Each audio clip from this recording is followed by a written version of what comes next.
오늘 말씀은 사도행전 10장 23절에서 48절입니다. 사도행전 10장 23절에서 48절의 말씀입니다. 우리 같이 한 목소리 읽겠습니다. 시작. 베드로가 불러들여 유숙하게 하니라. 이튿날 일어나 그들과 함께 갈새 요빠에서 온 어떤 형제들도 함께 가니라. 이튿날 가이사랴에 들어가니 고넬료가 그의 친척과 가까운 친구들을 모아 기다리더니 마침 베드로가 들어올 때에 고넬료가 맞아 발 앞에 엎드려 절하니 베드로가 일으켜 이르되 일어서라 나도 사람이라 하고 더불어 말하며 들어가 여러 사람이 모인 것을 보고 이르되 유대인으로서 이방인과 교제하며 가까이 하는 것이 위법인 줄을 너희도 알거니와 하나님께서 내게 지시하사 아무도 속되다 하거나 깨끗하지 않다 하지 말라 하시기로 부름을 사양하지 아니하고 왔노라. 묻노니 무슨 일로 나를 불렀느냐? 고넬료가 이르되 내가 나흘 전 이맘때까지 내 집에서 제9시 기도를 하는데 갑자기 한 사람이 빛난 옷을 입고 내 앞에 서서 말하되 고넬료야, 하나님이 내 기도를 들으시고 내 구제를 기억하셨으니 사람을 요빠에 보내어 베드로라는 시몬을 칭하라. 그가 바닷가 무두장이 시몬의 집에 유숙하느니라 하시기로 내가 곧 당신에게 사람을 보내었는데 오셨으니 잘하였나이다. 이제 우리는 주께서 당신에게 명하신 모든 것을 듣고자 하여 다 하나님 앞에 있나이다. 베드로가 입을 열어 말하되 내가 참으로 하나님은 사람의 외모를 보지 아니하시고 각 나라 중 하나님을 경외하며 의를 행하는 사람은 다 받으시는 줄 깨달았도다. 만유의 주 되신 예수 그리스도로 말미암아 화평의 복음을 전하사 이스라엘 자손들에게 보내신 말씀 곧 요한이 그 세례를 반포한 후에 갈릴리에서 시작하여 온 유대에 두루 전파된 그것을 너희도 알거니와 하나님이 나사렛 예수에게 성령과 능력을 기름 붓듯 하셨음에 그가 두루 다니시며 선한 일을 행하시고 마귀에게 눌린 모든 자를 고치셨으니 이는 하나님이 함께 하셨습니다. 우리는 유대인과 땅과 예루살렘에서 그가 행하신 모든 일의 증인이라. 그를 그들이 나무에 달아 죽였으나 하나님이 사흘 만에 다시 살리사 나타내시되 모든 백성에게 하신 것이 아니요 오직 미리 택하신 증인 곧 죽은 자 가운데서 부활하신 후 그를 모시고 음식을 먹은 우리에게 하신 것이라. 우리에게 명하사 백성에게 전도하되 하나님이 살아있는 자와 죽은 자의 재판장으로 정하신 자가 곧 이 사람인 것을 증언하게 하셨고 그에 대하여 모든 선지자도 증언하되 그를 믿는 사람들이 다 그의 이름을 힘입어 죄의 사함을 받는다 하였느니라. 베드로가 이 말할 때 성령이 말씀 듣는 모든 사람에게 내려오시니 베드로와 함께 온 할례 받은 신자들이 이방인들에게도 성령 부어주심으로 말미암아 놀라니 이는 방언을 말하며 하나님 높임을 들음이로라. 이에 베드로가 이르되 이 사람들이 우리와 같이 성령을 받았으니 누가 능히 물로 세례 베품을 금하리오 하고 명하여 예수 그리스도의 이름으로 세례를 베풀라 하니라. 그들이 베드로에게 며칠 더 머물기를 청하니라. 아멘. 고넬료 집을 방문한 베드로란 제목으로 말씀을 나눕니다. 기도하겠습니다. 생명의 주님, 감사합니다. 말씀으로 살아계시고 말씀으로 역사하시는 주님, 감사와 찬양을 드립니다. 주의 말씀을 대하는 시간인데 우리 하나님을 만나게 하시고 주님이 주시는 그 말씀이 우리 심령에 깊이 뿌리를 내릴 수 있도록 축복하여 주옵소서. 감사드리며 우리 주 예수 그리스도 이름으로 기도합니다. 아멘.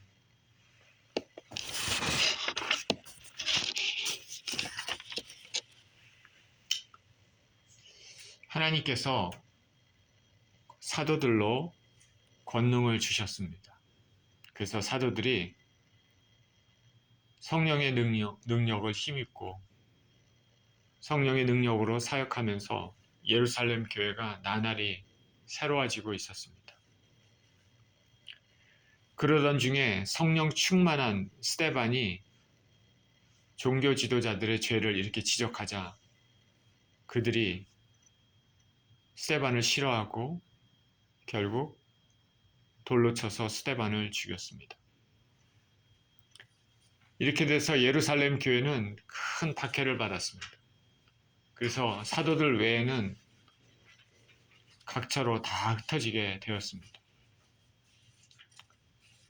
이런 와중에서 빌립 집사는 사마리아에 내려가서 복음을 전했는데 사마리아에 큰 부흥이 일었습니다. 성령께서 강력하게 역사하셨습니다. 그리고 성령은 이제 빌립에게 예루살렘에 왔다가 에디오파로 다시 내려가는 네시에게 가도록 하셨습니다. 복음을 전하게 했습니다. 이디오피아의 네시 간다게는 그 복음을 받아들이고 세례를 받았습니다.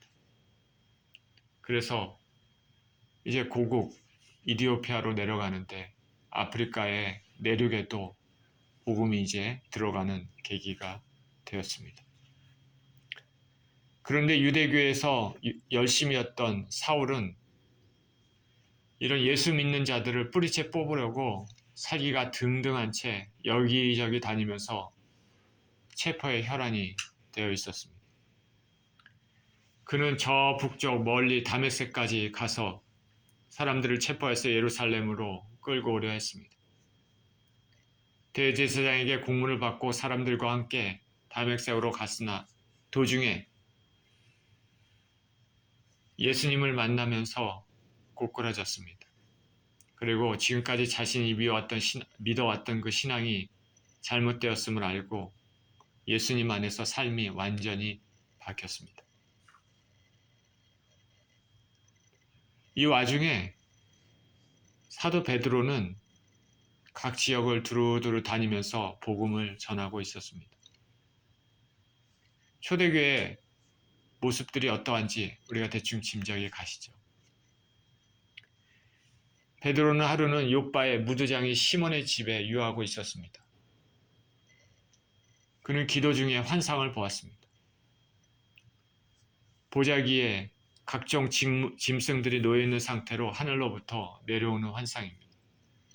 하나님께서 베드로에게 말씀하십니다. 베드로야 잡아먹어라. 그러나 베드로는 그 보자기 안에 있는 동물들을 보니까 율법에 부정한 것으로 여겨지는 동물들도 있어서 하나님, 나는 먹을 수가 없습니다.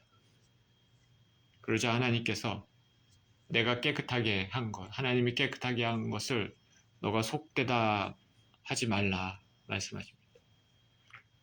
자, 이렇게 이런 일이 3번 있었습니다. 3번 있었다는 것은 확실하다는 것이죠. 베드로는 먹을 수 없습니다. 하나님이 깨끗해 한 것을 너가 속되다 하지 말라. 이런 일이 3번 있고 난 다음에 이제 보자기가 하늘로 올라갔습니다. 베드로는 그 환상을 보면서 이게 무슨 뜻일까 생각해 봤습니다.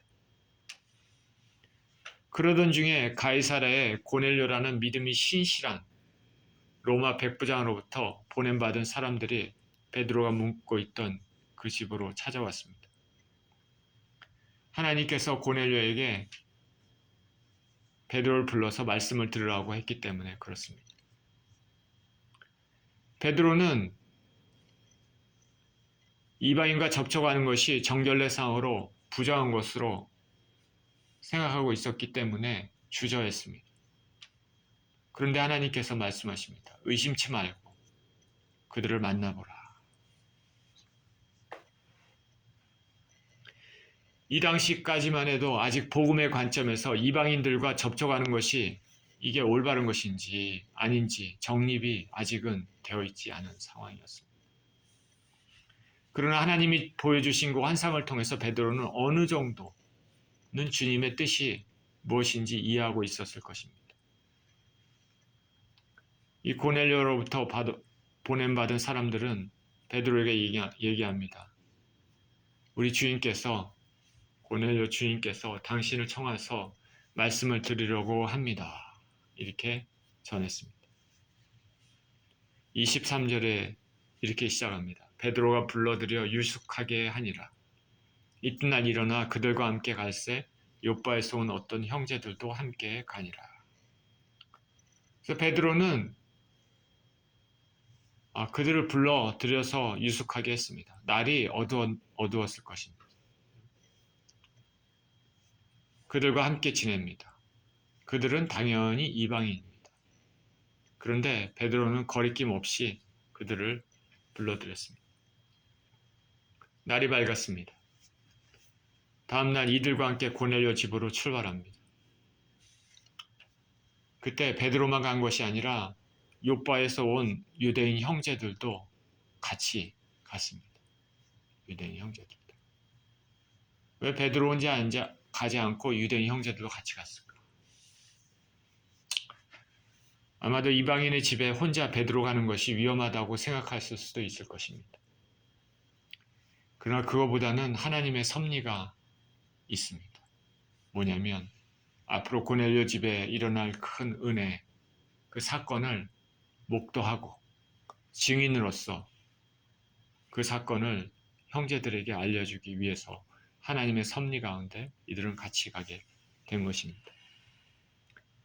24절입니다. 이튿날 가이사랴에 들어가니 고넬료가 그의 친척과 가까운 친구들을 모아 기다리더니 마침 베드로가 들어올 때 고넬료가 맞아 발 앞에 엎드려 절하니 베드로가 일으켜 이르되 일어서라 나도 사람이라 하고 더불어 말하며 들어가 여러 사람이 모인 것을 보고 이르되 유대인으로서 이방인과 교제하며 가까이 하는 것이 율법인 줄을 너희도 알거니와 하나님께서 내게 지시하사 아무도 속되다 하거나 깨끗하지 않다 하지 말라 하시기로 부름을 사용하지 아니하고 왔노라 묻노니 무슨 일로 나를 불렀느냐. 베드로가 가이사랴에 도착했습니다. 그랬더니까 고넬료와 친척들 그리고 가까운 친구들이 다 모여서 베드로를 영접했습니다. 그리고 고넬료가 베드로 앞에 엎드려 절합니다. 자, 이 모습을 보면은 고넬료가 어떤 사람인지 우리가 어느 정도는 알 수가 있습니다. 가족을 다 데리고 나왔습니다. 그는 가족을 신실히 이끌고 있는 사람이죠. 친척들도 불러서 왔습니다. 친척들과의 관계도 좋습니다. 친구도 불렀습니다. 친구에게도 좋은 사람입니다. 무엇보다도 신앙의 사람입니다. 자신뿐 아니라 가족, 친척, 친구들까지도 아무 거리낌 없이 그의 집에 모이고 베드로를 영접했습니다.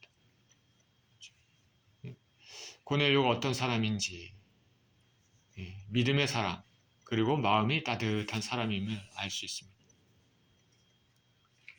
고넬료는 구원의 기쁨을 자신만 혹은 자기 가족만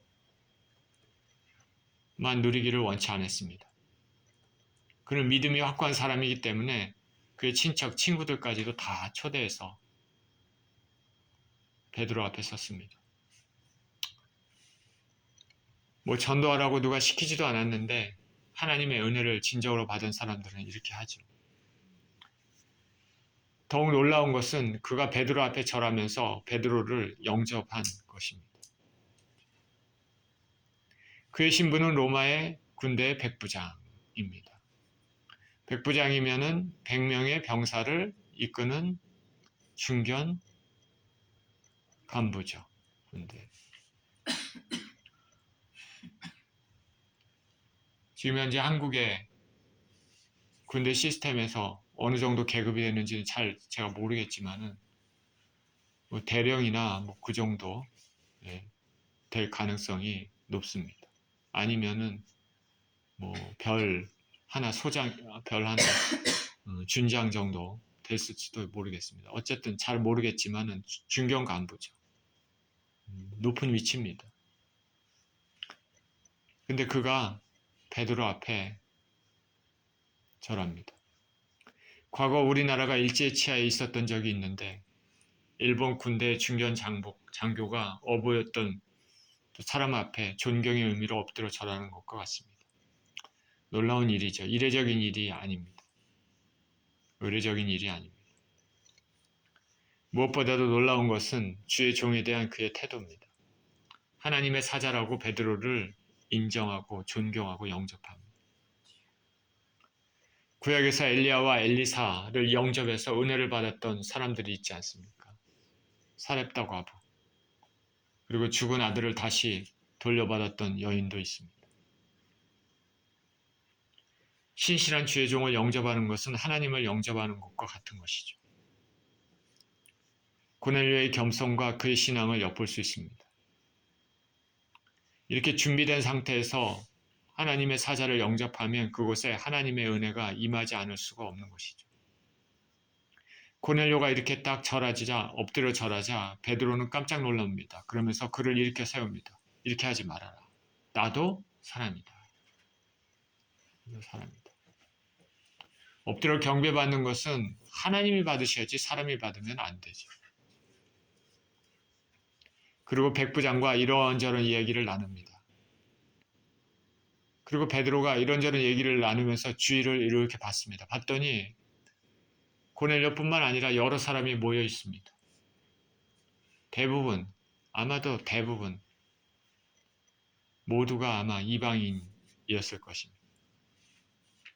그 베드로가 말합니다. 여러분도 잘 아시는 것처럼 유대인이 이방인과 접촉하는 것은 위법입니다. 이때까지만 해도 예수님의 대속사역에 의한 구속의 의미가 완전히 정립되지 않는 상태이기 때문에 유대의 전통적 관습에 익숙한 베드로에게는 지금 만난 이게 문제를 초래할 수 있음을 알고 있었습니다. 예루살렘 교회가 사람들이 많이 모였는데 예루살렘 교회에 모인 사람 중에 바리새파 사람들도 모였습니다. 그렇죠? 우리가 성경에 보면은 바리새파 사람들은 예수님을 적대하는 것으로 이렇게 항상 부정적인 의미로 나와 있지만은 그러나 초대교회에 바리새파 사람들도 있었습니다. 예수 그리스도를 믿는 사람들이 있었다는 것이죠. 하나님은 무엇이든지 하실 수 있는 분입니다. 그렇지만은 예수님은 믿지만 아직도 자신의 전통 그런 것들을 고수하는 사람들이 있겠죠. 그게 쉽게 없어지지는 않습니다. 그러니까 베드로가 이방인과 접촉하는 것에 대하여서 이들이 뭐라고 얘기를 할 수 있는 거죠. 그러니까 주의해야 되는 거죠. 베드로 입장에서는. 위험한 순간일 수도 있습니다. 유대 전승에는 신명기에 있는 말씀에서 우상 숭배를 미연에 막기 위해서 가나안 족속과 혼인하거나 교제하는 것을 금지했습니다. 우리 성경 말씀에 나와 있죠. 근데 그것을 확대 해석해서 모든 이방인과의 교제도 아예 다 금지하는 것으로 확대 해석해서 그것을 죄악시했습니다. 그래서 그런 전통이 쭉 내려온 것이죠. 베드로가 당신들과 이렇게 함께 있는 것은 전통적인 유대 사회에서 금지된 일입니다. 그런데 하나님께서 아무도 속되거나 깨끗이 못하다 하지 않으셨습니다. 그래서 부름을 사양하지 않고 이렇게 왔습니다. 베드로가 이전에 보자기 환상의 의미를 이해하고 있는 것입니다. 자, 그런데 무슨 일로 나를 불렀습니까? 30절입니다. 고넬료가 이르되 내가 나흘 전 이맘때까지 내 집에서 제9시 기도를 하는데 갑자기 한 사람이 빛난 옷을 입고 내 앞에 서서 말하되 고넬료야 하나님이 내 기도를 들으시고 내 구제를 기억하셨으니 사람을 욥바에 보내어 베드로라는 시몬을 청하라. 그가 바닷가 무두장이 시몬의 집에 유숙하느니라 하시기로 내가 곧 당신에게 사람을 보내었는데 오셨으니 잘하였나이다. 이제 우리는 주께서 당신에게 명하신 모든 것을 듣고자 하여 다 하나님 앞에 있나이다. 베드로가 무슨 일로 나를 불렀습니까? 물었더니 고넬료가 대답합니다. 4일 전에, 지금부터 4일 전에 제 9시 시간에 저는 기도하고 있었습니다. 제 9시는 오후 3시입니다. 근데 기도 중에 한 빛난 옷을 입은 사람이 나타나서 말했습니다. 하나님께서 고넬료야, 하나님께서 내 기도를 들으시고 내 구제를 기억했다. 하나님께서 내 기도를 들으시고 내 구제를 기억했다. 고넬료가 했던 일들을 하나님께서 인정하신 것입니다. 내 기도를 듣고 내 구제를 기억했다. 하나님은 모든 사람의 기도를 들으십니다. 허접한 기도를 해도 들으시고 멋진 기도를 해도 들으십니다. 기도하면 다 들으십니다. 기도는 매우 중요합니다. 하나님께 드린 기도는 매우 매우 중요합니다. 그냥 사랑의 속삭임 같은 기도도 있고 마음에 정말 간절히 쥐어짜면서 드리는 기도도 있고 그냥 무심코 웅얼웅얼 거리는 그런 기도도 있습니다. 그런데 어느 기도든 하나님은 다 듣고 계십니다. 그러나 여기서 고넬료의 기도를 들으셨다라는 것은 단순히 그냥 귀로 들었다 그런 의미가 아니라 그 기도에 주목하시고 응답하실 것이라는 의미가 내포되어 있는 것이죠. 아무개야, 내가 너의 기도를 들었다. 그건 하나님께서 응답하시겠다는 의미입니다. 하나님은 고넬료의 기도를 들으시고 고넬료가 했던 구제 이것도 다 기억하셨습니다. 고넬료가 구제를 어떻게 했는지 가난한 사람들을 어떻게 도왔는지는 자세히 모르지만은 10장 2절에 이렇게 얘기합니다. 그가 경건하여 온 집으로 더불어 하나님을 경외하며 백성을 많이 구제하고 하나님께 항상 기도하더니. 자, 어떤 사람인지 알겠죠?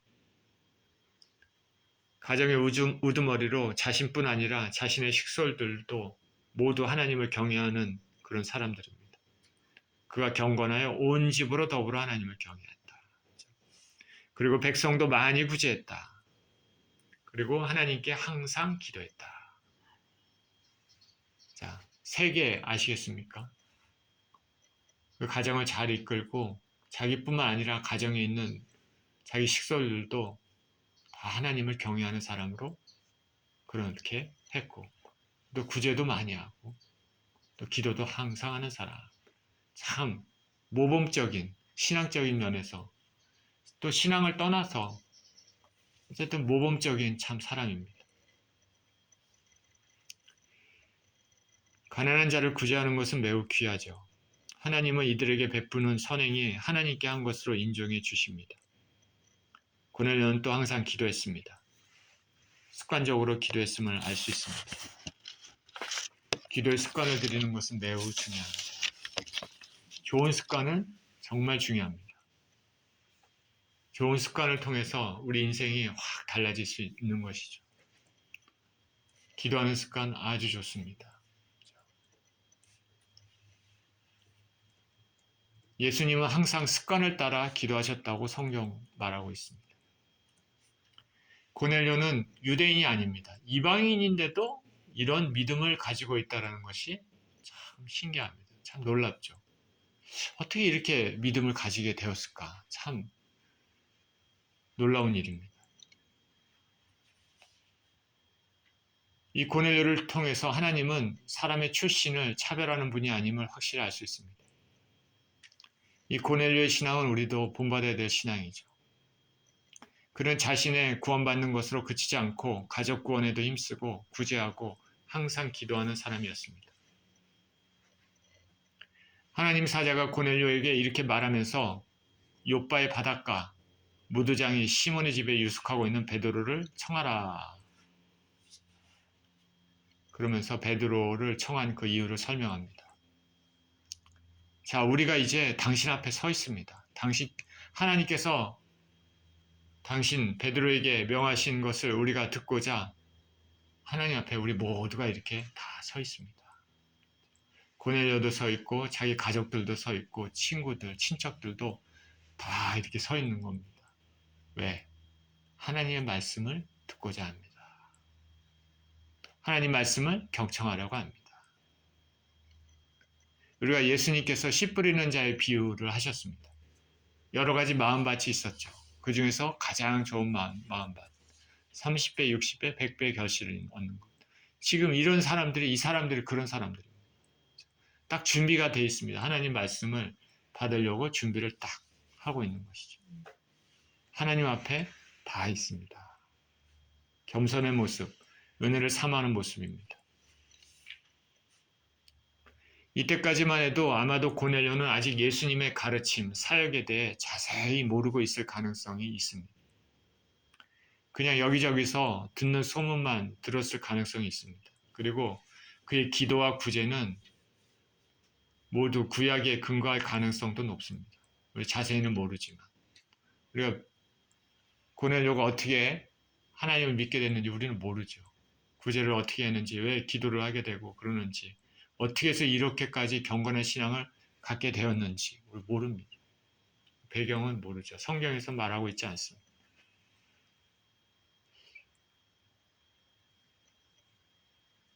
이제 베드로의 말씀을 통해서 예수 그리스도를 통해 새롭게 조명된 구원의 길이 고넬료의 가정과 친척, 친구들에게 이제 열릴 순간입니다. 하나님께서는 이 고넬료를 생각하여 주셔서 고넬료의 그 모습들을 이렇게 보시고 구원의 비밀의 은혜를, 예수 그리스도를 통한 비밀의 은혜를 이제 쫙 열어주시려고 하시는 것이죠. 34절입니다. 베드로가 입을 열어 말하되 내가 참으로 하나님은 사람의 외모를 보지 아니하시고 각 나라 중 하나님을 경외하며 의를 행하는 사람은 다 받으시는 줄 깨달았다. 자, 하나님 앞에 당신의 말씀을 당신을 통해서 하시고자 하는 하나님 말씀을 들으려고 이렇게 서 있습니다. 다 이렇게 있습니다. 그랬더니 그 말을 들은 베드로는 하나님께서 환상을 보여주신 의미를 다시 한번 깨닫고 하나님은 유대인이나 이방인이나 차별하지 않으시구나 알게 됐습니다. 하나님은 각 나라 중에 하나님을 경외하는 자는, 의를 행하는 자는 다 받으시는 분이다. 자, 이것은 구약에서도 증명된 사실입니다. 여리고의 기생 라합, 가나안 사람입니다. 다윗의 조상 모압 여인 롯, 모압 여자죠. 그러고 보니까 두 사람 다 여자네요. 그리고 수리아의 나아만 장군, 시리아 사람입니다. 다 이방인입니다. 그렇지만은 하나님의 놀라운 은총을 받았습니다. 하나님은 외모를 보시지 않는다. 하나님은 사람의 중심을 보신다. 하나님은 그 사람이 하나님을 경외하는 사람인지 아닌지, 의를 행하는 사람인지 아닌지 그걸 보시는 것이죠. 지위고와 남녀노유 그것을 통해서 구원의 조건을 보는 것이 아니라 하나님을 경외하는지 아닌지. 구원은 누구에게나 열려 있습니다. 구원의 길도 간단합니다. 오직 예수님의 대속의 은혜를 나의 것으로 깊이 받아들이고 진정으로 마음이 변화돼서 회개하고 감사하면은 구원을 얻게 되는 것이죠. 이것은 누구나도 이해할 수 있습니다. 그렇죠? 누구나도 이해할 수 있는 것이죠. 무슨 굉장히 지식적, 철학적, 머리가 좋은 것을 요구하지 않습니다. 그렇다면 학식 있는 사람만 구원을 얻을 수 있기 때문입니다. 신약 성경은 뭘로 기록이 되어 있습니까? 헬라어로 기록되어 있죠. 헬라어로. 그렇죠? 헬라어인데 헬라어 중에서도 코인의 그릭이라고 합니다. 코인의 그릭. 그릭은 이제 헬라어인데 코인의 그릭, 코인의 헬라어. 이건 뭐냐면 일반 대중들이 사용하는 헬라어입니다. 일반 대중들이. 누구나 다 이렇게 쓰는 일반 평범한 평민들이 사용하는 헬라어입니다. 그 헬라어를 가지고 기록이 되었습니다. 하나님께서 사도 바울과 요한과 이런 사람들을 통해서 기록하지 않았습니까? 그 기록, 그 헬라어는 코인의 그릭으로 일반 평민들이 사용하는 헬라어로 기록이 되었습니다. 근데 이 당시에 철학자들 있지 않습니까? 그 사람들이 쓰는 헬라어는 다른 겁니다. 다른 거예요. 그런 거 가지고 기록이 안 됐습니다. 그냥 일반 사람들이 가지고 있는 쓰는 헤니슨의 헬라어로 기록됐습니다. 이 말은 뭐냐면 하나님께서 일반 모든 사람들이 다 읽고 그 말씀을 읽고 이해할 수 있도록 하나님께서 그렇게 한 것입니다. 어떤 특정한 사람에게만 구원의 길이 좁혀 있는 게 아니라 누구에게나 다 열려 있습니다. 하나님은 당신이 창조하신 모든 사람들을 사랑하시고 모든 사람들이 구원받기를 바라십니다. 이제 베드로는 고넬료를 포함한 모인 사람들에게 예수님이 누구신지 말씀을 전합니다. 36절입니다. 만유의 주 되신 예수 그리스도로 말미암아 화평의 복음을 전하사 이스라엘 자손들에게 보내신 말씀, 곧 요한이 그 세례를 반포한 후에 갈릴리에서 시작하여 온 유대에 두루 전파된 그것을 너희도 알거니와 하나님이 나사렛 예수에게 성령과 능력을 기름 붓듯 하셨으며 그가 두루 다니시며 선한 일을 행하시고 마귀에게 눌린 모든 사람을 고치셨으니 이는 하나님이 함께 하셨습니다. 우리는 유대인의 땅과 예루살렘에서 그가 행하신 모든 일의 증인이라. 그를 그들이 나무에 달아 죽였으나 하나님이 사흘 만에 다시 살리사 나타나시되 모든 백성에게 하신 것이 아니요 오직 미리 택하신 증인 곧 죽은 자 가운데서 부활하신 후 그를 모시고 음식을 먹은 우리에게 하신 것이라. 우리에게 명하사 백성에게 전도하되 하나님이 살아있는 자와 죽은 자의 재판장으로 정하신 자가 곧 이 사람인 것을 증언하게 하셨고 그에 대하여 모든 선지자도 증언하되 그를 믿는 사람들이 다 그의 이름을 힘입어 죄의 사함을 받는다 하였느니라. 자, 이거는 핵심적인 설교의 핵심 메시지입니다. 베드로가 모인 사람들 앞에 이제 말씀을 전합니다. 핵심은 예수 그리스도입니다. 그는 먼저 하나님께서 예수님을 통해 화평의 복음을 사람들에게 전했다라고 말합니다. 인간의 죄 때문에 하나님과 원수관계된 인생들, 이제 다시 원수관계에서 이제 화평의 관계로 도돌리기 위해서 하나님께서 예수님을 보내셨다는 것입니다. 화평의 관계를 인간이 죄를 지었기 때문에 인간이 깨버렸는데 화평의 손은 오히려 인간이 아닌 하나님께서 내미셨습니다. 상처를 받은 사람이 상처를 받은 분이 상처를 준 자에게 먼저 화해의 손을 내민 것입니다. 상대방이 나에게 상처를 줬는데 그래서 관계가 참 이상해졌는데 그 관계를 회복시키기 위해서 상처받은 내가 먼저 손을 내미는 것이 하나님께서 그렇게 하신 것이죠. 화평의 복음을 전하게 하신 것입니다. 그리고 또한 본문을 보면 이 화평이라는 것은 유대인과 이방인이 복음 안에서 하나 된다는 것을 의미하기도 합니다. 유대인과 이방인이 둘 사이에 가로막혔던 장벽이 무너지는 것, 민족적 편견과 편애도 없어진 것이죠. 세례 요한 이후 하나님은 예수님에게 성령과 능력을 기름 붓듯 하셨습니다. 예수님께서는 유대, 갈릴리, 사마리아 또 주변 이방 땅까지 다니시면서 복음을 선포하시고 병든 자를 고치시고 귀신을 내어 쫓으셨습니다. 왜냐하면 하나님께서 함께 하셨기 때문입니다. 우리 주님께서 행하신 모든 것들은 예수님께서 인생들을 얼마나 사랑하시는지 보여줍니다. 예수님이 행하신 것은 예수님이 인생들을 얼마나 사랑하시는지를 보여주는 것이죠. 하나님은 사랑의 하나님입니다. 하나님께서는 그 예수님을 통해서 하늘나라의 문을 열고 계시는 것입니다. 그 예수님이 행하신 모든 것들을 베드로를 포함한 예수님의 제자들이 가까이서 지켜봤습니다. 베드로는 가장 가까이서 봤습니다. 그러니 예수 그리스도를 증언하기에 가장 적합한 사람이 베드로입니다. 그런데 예수님을 시기한 유대 지도자들은 그를 십자가형에 처하도록 넘겨줬습니다. 그러나 예수님은 죽으신 후 3일 만에 부활하셨습니다. 그리고 그 부활의 몸을 모든 사람에게 보인 것이 아니라 특별히 택하신 자기 제자들에게, 백성들에게만 보여주셨습니다. 그리고 그 사람들에게 복음 전파를 위임하셨습니다. 바로 이 예수 그리스도께서는 바로 죽은 자와 살아있는 자의 심판장이라 말합니다. 살아있는 자와 죽은 자는 예수님 안에서 살아있는 자와 죽은 자를 의미합니다. 다시 말해서 예수님을 믿는 자와 믿지 않는 자 말합니다. 이 예수님의 이러한 등장은 어느 날 갑자기 일어난 일이 아니라 구약에 이미 예언된 말씀입니다. 성경은 구원의 길을 보여주는 책이기 때문에 성경은 구원의 길을 보여주는 책입니다. 그죠? 이거를 모르고 성경 읽으면 무슨 말인지 전체 읽어도 그냥 윤리책으로 읽을 수도 있고 그냥 이야기책으로 읽을 수도 있습니다. 그러나 성경의 그 전체 처음부터 끝까지 흐르는 그 맥을 안다면 그것은 구원을 보여주는 책이죠. 그걸 안다 그러면 읽는 관점이 확 틀린 것입니다. 성경은 구원의 길을 보여주는 그런 책이기 때문에 그런 의미에서 구약 성경은 바로 예수 그리스도를 가리킨다고 해야 될 것입니다.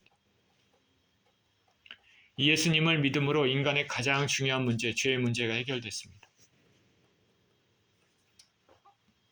베드로는 예수님을 고넬료와 모인 사람들 앞에서 이렇게 증언했습니다. 베드로의 이 메시지는 핵심 메시지죠. 사람들은 이 메시지를 다 들었습니다. 하나님 말씀을 듣는 자들은 복된 사람들입니다. 하늘나라의 문이 열리는 시간입니다. 고넬료와 그 식솔들, 함께 모인 친척과 친구들에게는 이 시간이 인생의 가장 값진 시간입니다. 지금 우리 시대는 저 말씀을 너무나 쉽게 들을 수 있죠. 근데 이 당시는 그렇지 않죠. 그 얼마나 귀하겠습니까? 보석과 같은 시간이죠. 인생의 가장 값진 시간입니다. 고넬료, 그리고 그 식솔들, 친척들, 친구들. 하늘나라의 문이 열리는 시간, 구원의 은혜가 임하는 시간이죠. 다 모여서 베드로를 통해서 하나님 말씀을 듣고 있습니다. 한국은 지금 설 명절이라고 하는데 기차나 버스를 타고 고향으로 향하는 사람들이 많이 있습니다. 가족들이 함께 모여서 서로 대화하고 식사하고 즐거운 시간을 가지는 곳이 많이 있을 것입니다. 떨어져 있던 가족들 간에 서로 모여 정을 나누는 것도 매우 귀하지만은 그 모임 안에 예수님을 향한 경배와 예배가 있으면 얼마나 좋겠습니까? 그 모임 안에 예수님을 향한 경배와 예배가 있으면 얼마나 좋을까? 저는 분명히 확신합니다. 예수 그리스도 이름으로 그 가정이 모이고 경배하고 예배하는 그 가정은 절대로 쉽게 무너지지 않습니다. 하나님이 그곳에 항상 함께 계시기 때문에 그렇습니다. 44절입니다. 베드로가 이 말을 할 때 성령이 말씀 듣는 모든 사람에게 내려오시니 베드로와 함께 온 할례 받은 신자들이 이방인들에게도 성령 부어 주심으로 말미암아 놀라니 이는 방언을 말하며 하나님 높임을 들음이로라. 이에 베드로가 이르되 이 사람들이 우리와 같이 성령을 받았으니 누가 능히 물로 세례 베품을 금하리요 하고 명하여 예수 그리스도 이름으로 세례를 베풀라 하니라. 그들이 베드로에게 며칠 더 머물기를 청하니라. 듣는 자들의 간절한 자세, 말씀 전한 자의 신실함, 그리고 하나님의 계획은 그 모인 장소에 은혜를 쏟아지게 하는 계기가 됩니다. 하나님이 역사하심이 없을 수가 없는 상황이죠. 은혜가 부어지지 않을 조건이 없습니다. 성령이 하늘로부터 모인 자들에게 임했습니다. 마가 다락방에 임했던 불같은 그런 성령의 모습인지는 우리는 알 수는 없지만은 베드로와 함께 왔던 형제들이 눈으로도 이렇게 확실히 알 수 있도록 성령이 임했습니다. 성령님은 보이지 않기 때문에 우리가 잘 모르지만은 성령의 나타남을 눈으로도 주위 사람들이 확실히 볼 정도로 그렇게 은혜가 임했습니다. 강력하게 임한 거죠. 왜냐하면 겉으로 나타난 증거들이 이방인인데도 이 사람들이 하나님을 높이고 있습니다. 이방인인데도 하나님을 높이고 있다. 방언도 말하고 있다. 부인할 수 없는 하나님의 은혜입니다. 그리고 오늘 본문에 보니까 듣는 사람 모두에게 임했다.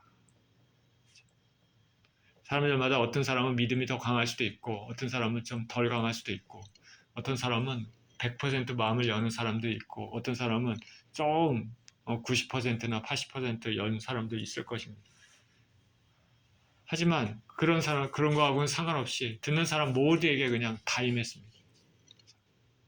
은혜 자리에 가면은 동달아 은혜 받는다는 말이 이런 말이죠. 성령님이 그곳에 강력하게 임재하셨습니다. 모두에게 임했습니다. 한 사람도 빠지지 않습니다. 여기에 모인 사람들은 이전에 무슨 집회에 참석한 사람도 아니죠. 안수를 받지도 않았습니다. 그렇죠? 안수를 함으로써 성령이 임하는 경우도 있는데 안수 받은 사람도 아니에요. 세례를 받았냐? 아직 세례 받은 것도 아닙니다.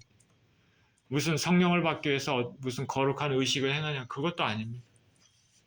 이들이 한 건 뭡니까? 그냥 하나님을 경외하는 마음으로 말씀을 들었습니다. 그리고 받아들인 것이죠. 말씀의 권위로 성령님이 임했습니다. 성령께서 임하시는 것은 무슨 규칙이나 공식에 의해서 임하시는 것이 아니죠. 성령님의 주권에 따라 자유롭게 역사하시는 것이 성령님이십니다. 자, 베드로와 함께 유대인 형제들이 놀랐습니다. 아니, 우리에게만 임하는 성령이 어찌하여 이방인에게도 임할까? 성령께서는 우리에게만 임하는 걸로 알고 있는데 어떻게 이방인에게도 임할까? 우리만이 하나님의 백성인 줄 알았는데 그게 아니었나. 오랫동안 간직해왔던 유대인의 신념이 무너지는 순간이죠. 그리고 하나님의 뜻이 무엇인지 조금 알 수 있는 순간입니다. 하나님은 유대인만의 하나님은 아니었다. 이방인의 하나님도 되셨다. 하나님이 역사하시면 빨리 깨닫고 받아들여야 됩니다. 그것이 순종하는 길입니다. 베드로는 이들이 성령 받는 것을 보고 하나님께서 이들에게도 구원의 은혜를 주시는구나 생각했습니다. 하나님의 백성으로 맞아들였으니 세례를 받지 못할 이유가 하나도 없습니다. 그 예수 그리스도의 이름으로 세례를 주라고 말합니다. 예수님 이름으로 이제 이들이 기독교 공동체의 일원이 되었음을 선포합니다. 이제 이방인으로서 걸끄러운 것이 아니라 주님 안에서 한 형제요 자매가 되는 순간입니다. 초대 기독교 교회는요, 다양한 사람들이 모였습니다. 지금하고 좀 더 많이 틀려요. 제가 2주 있으면 이제 학교에서 성경을 가르칠 텐데 그 강의를 하기 위한 준비를 하면서 이런 책 저런 책 읽어보고 성경 말씀도 생각해 보면서 빌레몬서를 이렇게 생각해 봤습니다. 거기에 보면은 빌레몬으로부터 도망친 노예 오네시모가 있습니다. 다시 오네시모를 바울이 빌레몬에게 돌려보내면서 그를 용서해라 이렇게 얘기합니다. 초대 기독교 교회에는 다양한 사람들이 모였습니다. 생각해 보십시오. 자기 밑에 있는 노예뿐 아니라 자기 여러 계층의 사람들이 모여서 같이 그리스도 안에서 형제 자매로서 하나님을 경외하고 그런 모습이죠. 어떻게 보면 참 어색할 수도 있겠다는 생각도 들기도 하지만은 잘 모르겠습니다. 그러나 주님 안에서 하나가 된 것이죠. 주님 안에서 하나. 이방인과 유대인도 갈라졌었는데 주님 안에서 하나가 된 것이죠. 하나가 된 것이죠. 유대인들은 이방인들에게 너희가 우리 하나님을 같이 경외하기 위해서는 너희가 우리와 함께하기 위해서는 너희도 할례를 받아라. 그게 아니죠. 할례 안 받아도 같이 주님 안에서 하나가 된 거예요. 예수 그리스도를 믿음으로. 예수님 이름으로 이제 이들이 기독교 공동체 일원이 되었습니다. 이 은혜 받은 사람들은 너무나 감격해서 베드로에게 좀 더 며칠 머물기를 청했습니다. 좀 더 하나님의 은혜를 받기를 원했을 것입니다. 그리고 예수님이 누구신지 더 구체적으로 듣고 싶어 했을 것입니다. 그죠? 베드로가 설교를 했을 때 예수님에 대한 핵심적인 것만 얘기했겠죠. 아주 디테일한 예수님과 함께 있었던 그 많은 가르침들 있지 않겠습니까? 예수님이 어떤 분이셨습니까? 또 무슨 말씀하셨습니까? 이렇게 또 더 듣고 싶어 했을 수도 있습니다. 우리가 은혜를 받으면 그 장소를 떠나고 싶지 않습니다. 예배 중에, 집회 중에 성령의 은혜가 크게 부어지면 계속 기도하고 싶고 그 자리를 떠나고 싶지 않는 것이 사람입니다. 오늘 본문은 이방인 고넬료와 그 가족, 친척, 친구들이 하나님 나라의 일원이 되는 사건을 말하고 있습니다. 하나님은 인종을 차별하지 않습니다. 하나님께서 일하시는 방식은 인간의 편협한 생각에 갇혀 있지 않죠. 우리 주 예수님을 통해서 화평의 복음이 유대인뿐 아니라 이방인들에게도 전해졌습니다. 그 증거가 우리 지금 저와 여러분 같이 예배드리는 그것이 증거입니다. 우리는 이방인 아니었습니까? 주님의 은혜를 찬양합니다. 오늘 고넬료의 신앙을 생각해 봤으면 좋겠습니다. 자식뿐 아니라 가족, 친척, 친구들 모두 은혜의 자리로 초청했습니다. 그는 평소에도 기도하며 구제하며 가족을 잘 돌보고 살았습니다. 예수님 믿기에는 불리한 이방인으로 태어났음에도 불구하고 그의 마음밭은 하나님 나라의 복음을 받아들이기에도 충분하고도 넘쳤습니다. 우리의 신앙생활도 이러기를 바랍니다. 고넬료와 함께 모인 모든 사람들처럼 우리 주님 앞에 합당한 마음으로 항상 섰으면 좋겠습니다. 이러한 좋은 마음밭을 가지시는 저와 여러분 모두 되시기를 예수 그리스도 이름으로 축원드립니다. 기도합니다. 하나님 아버지 감사합니다. 주님은 인간의 편협한 생각에 계시지 않으시고 우리 주 예수 그리스도를 통해서 유대인과 이방인 모두가 다 주님 안에서 하나 되도록 그렇게 만드시고 구원의 복된 은혜를 주셨습니다. 하나님 아버지 우리 삶 가운데도 하나님의 생각을 가두는 그런 인생을 살지 않게 하시고 우리를 사랑하시고 하나님의 뜻대로 역사하시는 주님을 믿고 살아가는 인생이 되게 하여 주옵소서. 하나님 아버지 고넬료와 그 가족들, 친척들, 친구들이 모두 다 겸손하게 주님 앞에 하나님 말씀을 들으려고 그렇게 대기하는 그 모습을 통해서 또 하나님께서 놀랍도록 역사하셔서 성령을 주셨습니다. 아버지 우리의 마음 자세, 예배 자세와 삶의 모든 자세가 하나님 앞에라는 자세를 가지고 간절한 마음으로 좋은 마음맛을 가지고 살아가는 인생이 되게 해주셔서 하나님 은혜를 많이 받는 우리의 인생이 되도록 축복하여 주옵소서. 감사드리며 우리 주 예수 그리스도 이름으로 기도합니다. 아멘.